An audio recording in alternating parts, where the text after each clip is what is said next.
I have a vice I most do abhor, and most desire should meet the blow of justice, for which I should not plead, but that I must, for which I must not plead, but that I am at war, twixt will and will not. Well, the matter? I have a brother is condemned to die. I do beseech you, let it be his fault and not my brother. Heaven give thee moving graces. Condemn the fault, but not the actor of it? Why, every fault's condemned ere it be done. Mine were the very cipher of a function, to find the faults whose fine stands in record, and let go by the actor. Oh, just but severe law. I had a brother then. Heaven keep your honor. Not or so. To him again. Entreat him. Kneel before him. Hang upon his robe. You are too cold. To him I say. Must he needs die? Maiden, no remedy. Yes, I do think that you might pardon him, and neither heaven nor man grieve at the mercy. I will not do it. But can you if you would? Look, what I will not, that I cannot do. But might you do it, and do the world no wrong, if so your heart were touched without remorse as mine is to him? He's sentenced. 'Tis too late. You are too cold. Too late? Why, no, I that do speak a word may call it back again. Believe this, if he had been as you and you as he, you would have slipped like him, but he like you would not have been so stern. Pray you, be gone? I would to heaven I had your potency, and you were Isabel. Should it then be thus? No, I would tell what word to be a judge and what a prisoner. Aye, touch him. There's the vein. Your brother is a forfeit of the law, and you but waste your words. Alas! Alas! Be you content, fair maid. It is the law, not I, condemn your brother. Were he my kinsman, brother, or my son, it should be thus with him. He must die tomorrow. Tomorrow? Oh, that's so sudden. Spare him. Spare him. He's not prepared for death. Good, my lord, bethink you. Who is that had died for this offense? There's many have committed it. Aye, well said. The law hath not been dead, though it hath slept. Those many had not dared to do that evil, if the first that did the edict infringe had answered for his deed. Yet show some pity. I show it most of all when I show justice. Your brother dies tomorrow, be content. So you must be the first that gives the sentence that he that suffers. Oh, it is excellent to have a giant's strength, and it is curious to use it like a giant. That is well said. Oh, to him, wench. He will relent. He is coming. I perceive it. Pray heaven she win him. We cannot weigh our brother with ourselves. Great men may jest with saints, 'tis wit in them, but in the less foul profanation. Thou art in the right, girl. More of that. That in the captain's but a choleric word, which in the soldier's flat blasphemy. Art advised on that. More on it. Why do you put these sayings upon me? Go to your bosom, knock there, and ask your heart what it doth know that's like my brother's fault. If it confess a natural guiltiness such as is his, let it not sound a thought upon your tongue against my brother's life. She speaks, and 'tis such sense that my sense breathes with it. Fare you well. Gentle, my lord, turn back. I will bethink me. Come again tomorrow. Oh, go to. 'Tis well. Away? Heaven keep your honor. Amen. For I am that way going, to temptation where prayers cross. At what time tomorrow shall I attend your lordship? At any time forenoon. Save your honor. From thee, even from thy virtue. What's this? What's this? Is this her fault or mine? The tempter or the tempted, who sins most? Ah, not she, nor does she tempt. Can it be that modesty may more betray our sense than woman's lightness? Oh, fie! What dost thou, or what art thou, Angelo? Dost thou desire her foully for those things that make her good? What, do I love her, that I desire to hear her speak again and feast upon her eyes? What is thy dream on? O cunning enemy, that to catch a saint, with saints dost bait thy hook. This virtuous maid subdues me quite. Even till now, when men were fond, I smiled and wondered how.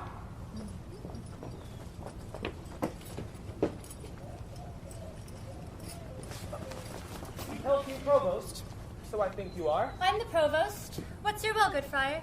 Bound on charity in my blessed order, I come to visit the afflicted spirits here in the prison.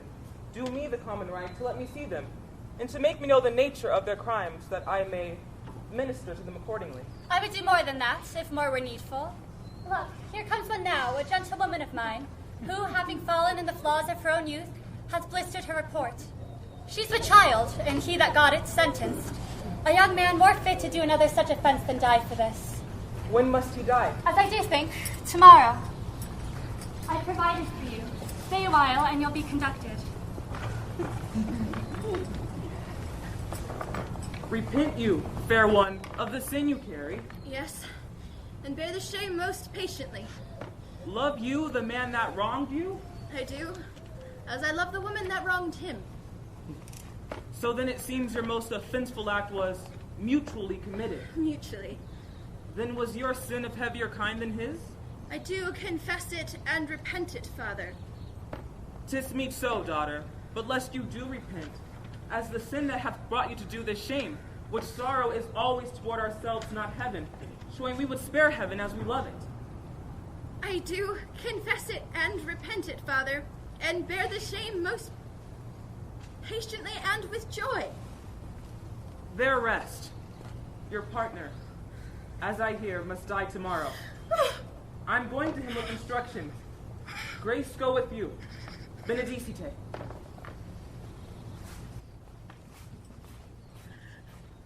Must die tomorrow. Oh, most injurious love that respites me alive, whose very comfort is still a dying horror. 'Tis pity of him.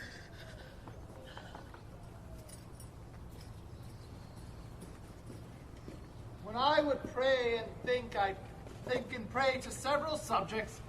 Heaven hath my empty words, whilst my invention, hearing not my tongue, anchors on Isabel. Heaven in my mouth, as if I did but only chew his name, and in my heart the strong and swelling evil of my conception. Blood, thou art blood. Let's write good angel on the devil's horns. 'Tis not the devil's crest. Oh, heavens, why must my blood thus muster to my heart, making it both unable for itself and dispossessing all my other parts of necessary fitness?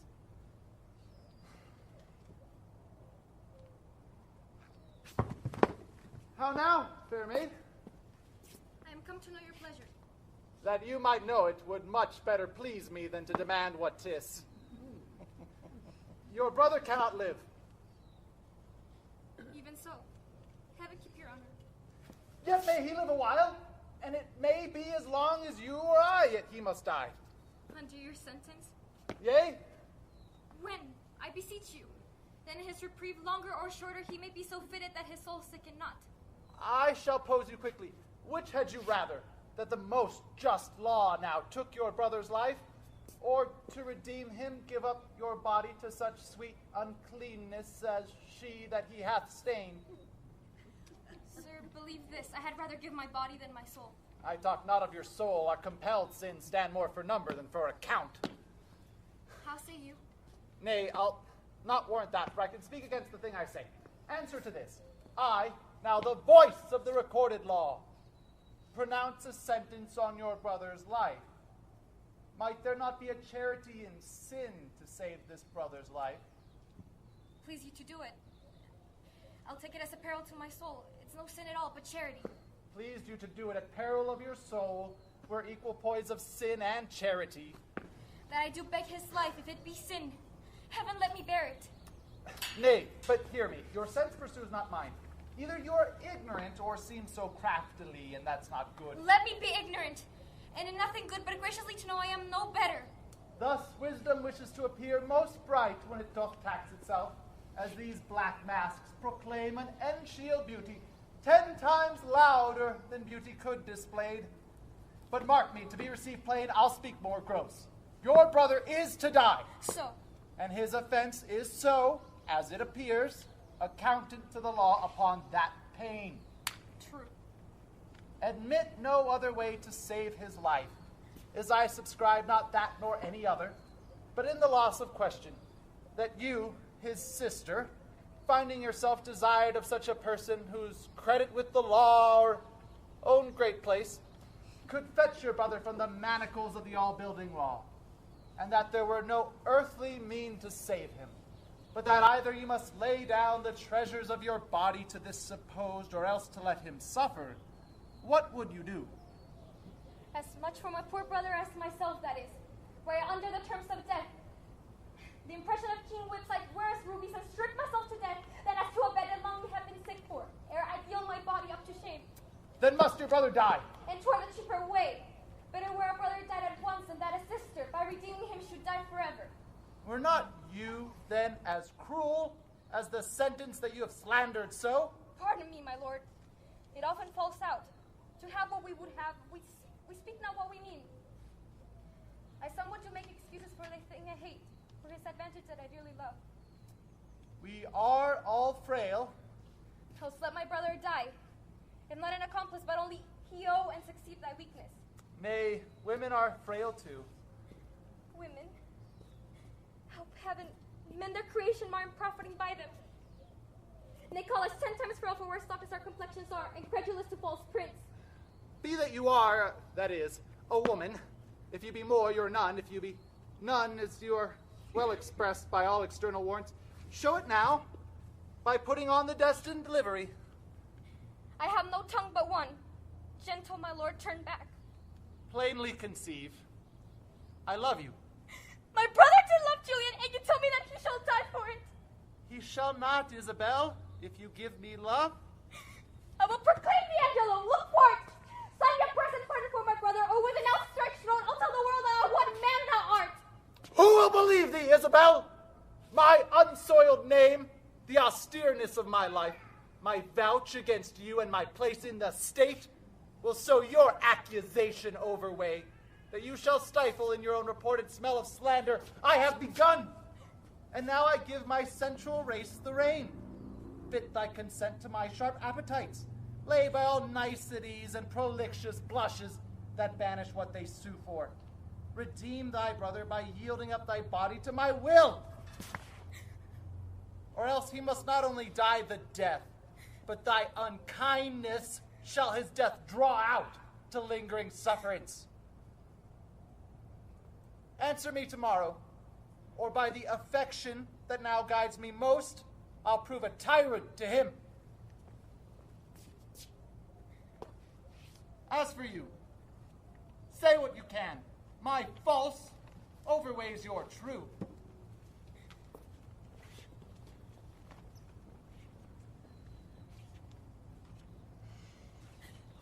To whom should I complain? Did I tell this, who would believe me?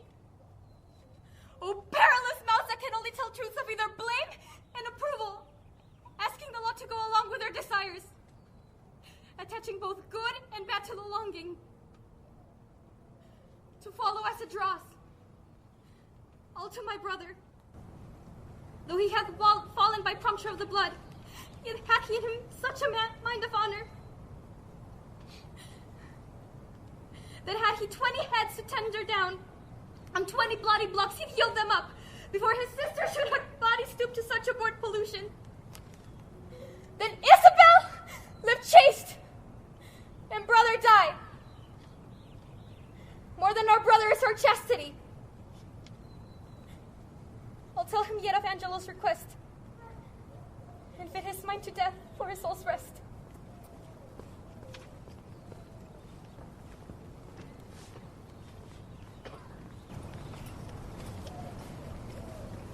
So then you hope of a pardon from Lord Angelo?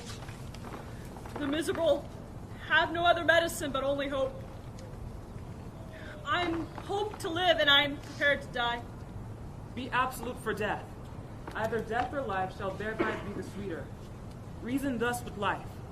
If I lose thee, I lose a thing that none but fools would keep. A breath thou art, servile to all sky influences that doth this habitation where thou keepest hourly afflict. Merely, thou art death's fool. I humbly thank you. Peace, hope, grace, and good company. Who's there? Come in. The wish to give the welcome. Dear sir, ere long I'll visit you again. Most holy sir, I thank you. My business is a word or two with Claudia. And very welcome. Look, senor, your sister. Provost, a word with you. As many as you please. Bring me to hear them speak, where I may be concealed. Now, sister, what's the comfort? Why, as all comforts are, most good indeed. Lord Angelo, having affairs to heaven, intends you for his swift ambassador, where you shall be an everlasting resident. Therefore your best appointment made with speed. Tomorrow you set on. Is there no remedy? None but such remedy as to save a head. To cleave a heart. But is there any? Yes, brother, you may live. There's a devilish mercy in the judge.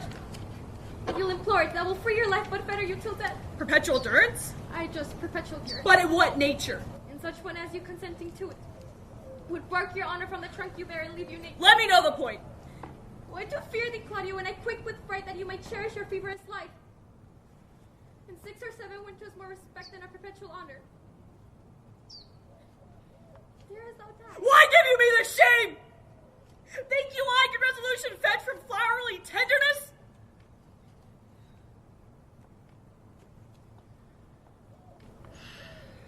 If I must die, I will encounter darkness as a bride, and hung in it in my arms. There spake my brother. There my father's grave did utter forth a voice. Yes, thou must die. This seemingly holy agent, whose unchanged appearance and carefully calculated words grips youth by the head and with foolish act. The princely Angelo? 'Tis the cunning livery of hell that damned his body to invest in covering princely guards. There is no thing, Claudio. If I yield him my virginity, thou buys me. Oh heavens! It cannot be! Yes, he would have given me from this rank offense. Though to offend him still. This night's the time I should do what I abhor to name. Or else thou diest tomorrow. Thou shalt not do it! I would work on my life. I throw it down for your deliverance as frankly as a pit. Thanks, dear Isabel. Be ready, Claudio, for your death tomorrow. Yes.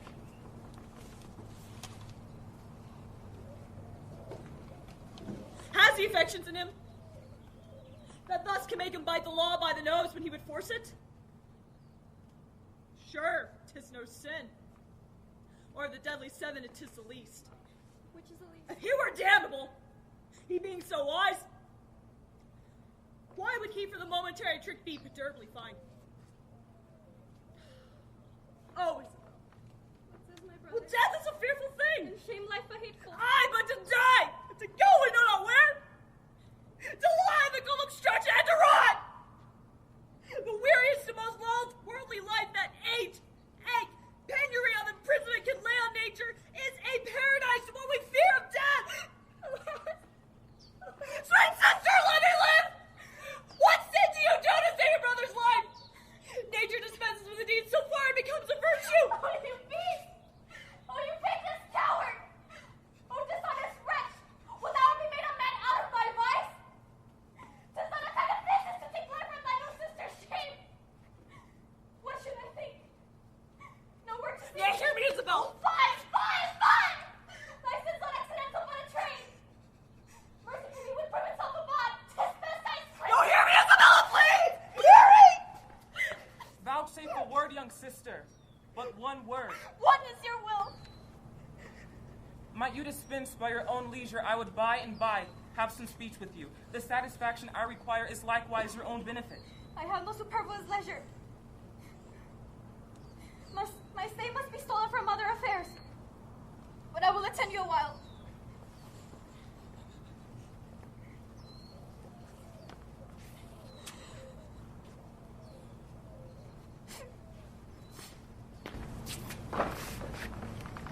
Son, I have overheard what hath passed between you and your sister.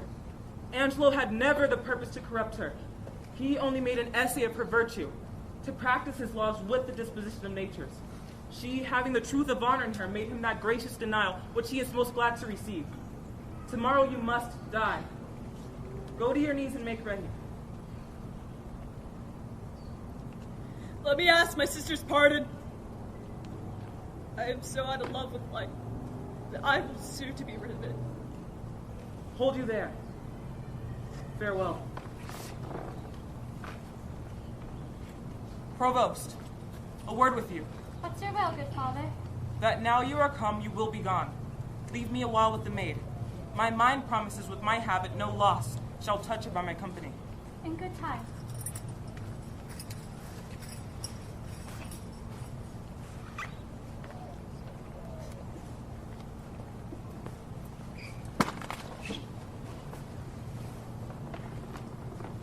The hand that hath made you fair hath made you good. The goodness that is cheap in beauty makes beauty brief in goodness. The assault that Angelo hath made to you hath conveyed to my understanding. How will you do to content the substitute and to save your brother? I am not going to resolve him. I had rather have my brother die by the law than my son should be unlawfully born. Oh, but how much is the good Duke deceived in Angelo? If ever he returned and I can speak to him, I will open my lips. That shall not be much amiss. Yet as the matter now stands, he will avoid your accusation. He made trial of you only. Therefore, fasten your ear on my advisings. To the love I have in doing good, a remedy presents itself, and you may uprighteously do a poor wronged lady a merited benefit. Redeem your brother from the angry law, do no stain to your own gracious person, and much please the absent Duke, if peradventure he shall ever return to have hearing of this business. Let me hear you speak farther. Have you heard speak of Mariana, the sister of Frederick, the great soldier who miscarried at sea? I have heard of the lady, and good words went with her name. She should this Angelo have married. Her brother Frederick was wrecked at sea, having in that perished vessel the dowry of his sister. There she lost a noble and a renowned brother. With him, her marriage dowry, and with both, her competent husband, this well-seeming Angelo. Is that so? Did Angelo so leave her? Left her in her tears and dried not one of them with his comfort. But how out of this can she avail? It is a rupture you may easily heal, and the cure of it not only saves your brother, but keeps you from dishonor in doing it. Show me how, good father. This forenamed maid hath yet in the continuance of her first affection. His unjust unkindness in all reason should have quenched her love, like an impediment in the current, made it more violent and unruly. Go you to Angelo, answer his requirement with the plausible obedience. Agree with his demands to the point, and only refer yourself to this advantage. First, that your stay with him may not be long. The time may have all shadow and silence in it, and the place answer to convenience. This being granted in course, it now follows all. We will advise this wronged maid to step your appointment. Go in your place. If the encounter acknowledge itself hereafter, it may compel him to her recompense. And hereby this is your brother saved, your honor untainted, the poor Mariana advantaged in the corrupt deputy scale. The maid will I frame and make fit for his attempt. What think you of it?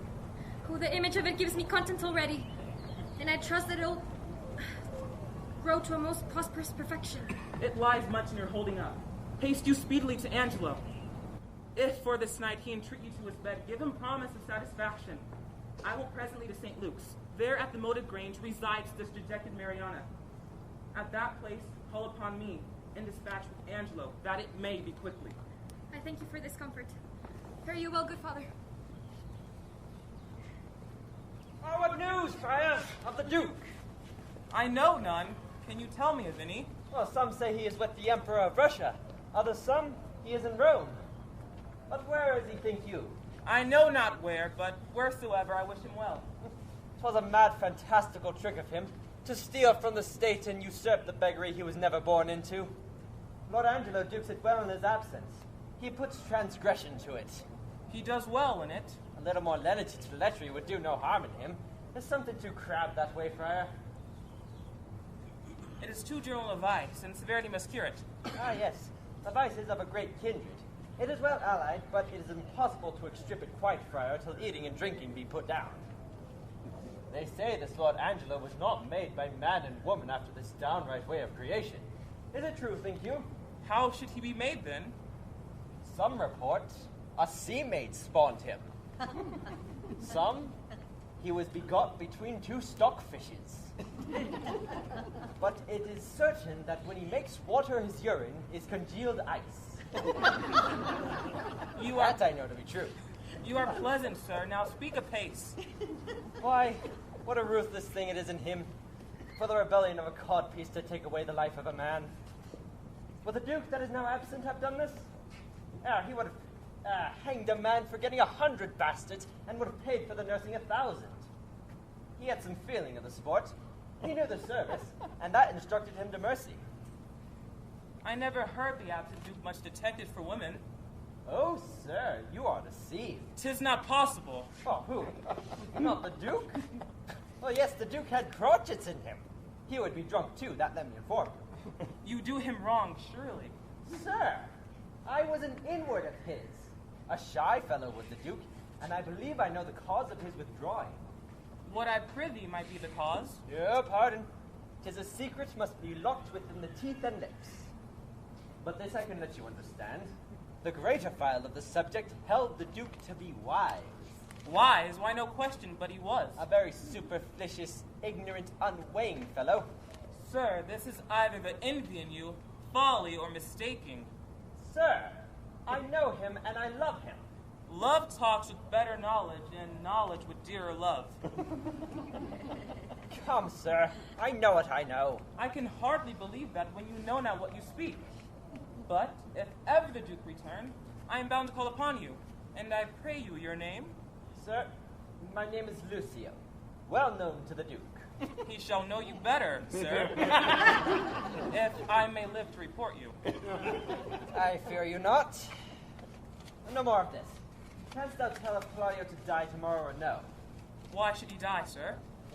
Why, for filling a bottle with a tundish. I would the Duke we talk if we're returned again. This ungenitored agent will unpeople the province with continency. Sparrows must not build in his houses, for they are lecherous. Marry, this Claudio is condemned for untrussing. Farewell, good friar. I prithee, pray for me. The Duke, I say to thee again, would eat mutton on Fridays. He's not past it yet. Say that I said so. Farewell. No might nor greatness in mortality can cinch her skate.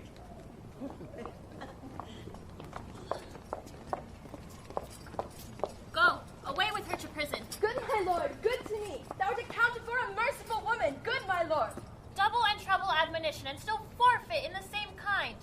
This would make Mercy swear and play the tyrant. A bond of 11 years' continuance, may it please your honor. My lord, this is one Lucio's information against me. Mistress Kate Keepdown was with child by him in the Duke's time. He promised her marriage. His child is a year and quarter old, come Philip and Jacob. I have kept it for him, and see how he goes about to abuse me. That fellow is a fellow of much license. Let him be called before us. Away with her to prison. Go to. No more words. Provost, my brother Angelo will not be altered. Let him be furnished with divines and have all charitable preparations. So please you, this friar hath been with him, and advised him for the entertainment of death. Good even, good father. Bliss and goodness on you. Of whence are you? Not of this country, though my chance now is to use it for my time. I am a brother of gracious order, come late from the sea of special business from His Holiness.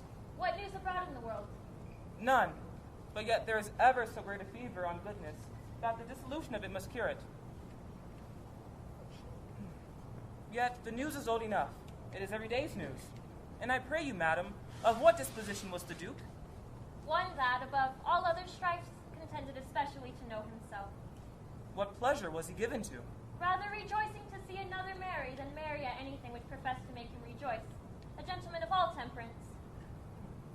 But let me desire to know how you find Claudio prepared. I am made to understand you have lent him visitation. He most willingly humbles himself to the determination of justice, and now is he resolved to die. You have paid the heavens your function, and the prisoner the very debt of your calling. I have labored for the poor gentleman to the extremest shore of my modesty, but my brother Justice have I found so severe that he had forced me to tell him he is if his own life answer the straightness of his proceeding, it become him well. Wherein if he chance to fail, he hath sentenced himself. I am going to visit the prisoner. Fare you well. Peace be with you. He who the sword of heaven will bear should be as holy as severe, pattern in himself to know, grace to stand, and virtue go, more nor less to others' pain than by self-offenses weighing. Shame on him whose cruel striking kills for faults of his own liking. Twice treble shame on Angelo to weed my vice and let his grow.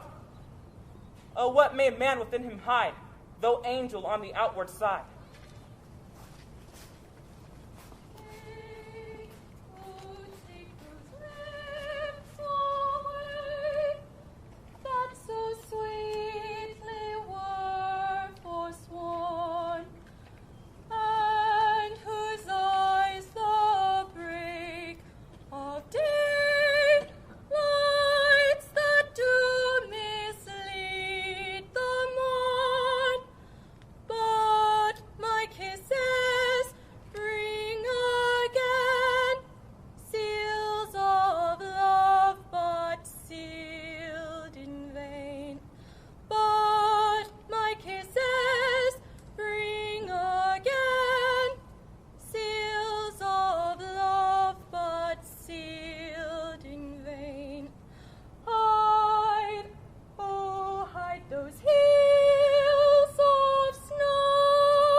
Whose advice has often stilled my brawling discontent. Very well met and well come. What is the news from this good deputy? He hath a garden circumvented with brick, whose western side is with a vineyard backed into that vineyard is a planched gate. This other made his opening with this bigger key, and this other made an opening to this bigger, smaller door, which from the vineyard to the garden leads. There have I made my promise upon the heavy middle of the night to call upon him. With whispering and most guilty diligence, in action all a precept, he did show me the way twice over. 'Tis well borne up. I have not yet made known to Mariana a word of this. Come forth. I pray you, be acquainted with this maid. She comes to do you good. Take then this your companion by the hand, who hath a story ready for your ear. I shall attend your leisure, but make haste. The vapor's night approaches. But please you walk aside. O place and greatness, millions of false eyes are stuck upon thee. Thousands of report run with these false. Thousand escape of wits make thee the father of their idle dream and wrap thee in their fancies. Welcome. How agreed? She'll be willing to take the enterprise upon her, father, if you advise it. Little have you to say when you depart from him, but soft and low, remember now, my brother. Fear me not. Nor, gentle daughter, fear you not at all. He is your husband on pre-contract. To bring you thus together, 'tis no sin, sith that the justice of your title to him doth flourish the deceit. Come away, our corns to reap and our tithes to sow.